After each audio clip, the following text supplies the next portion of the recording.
బియ్యము బేలంతా చేసి పెట్టిందట. అక్షింతలు అక్షింతలు అక్షింతలు పెట్టిందట. స్వామి చదివేదట. అక్షింతలు లేవు. ఉన్నదాంట్లో చదువుకోండి. ఎవరితో బియ్యం అన్న తీసుకొచ్చి కొద్దిగా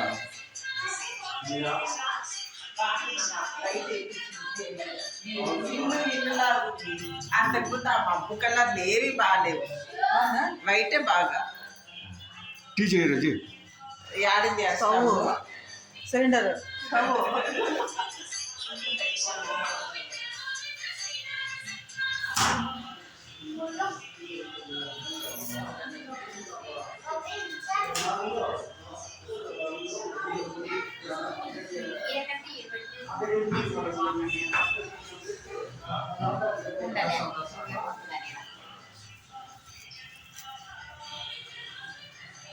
దానికి బుట్టి పెట్టేట కొద్దిగా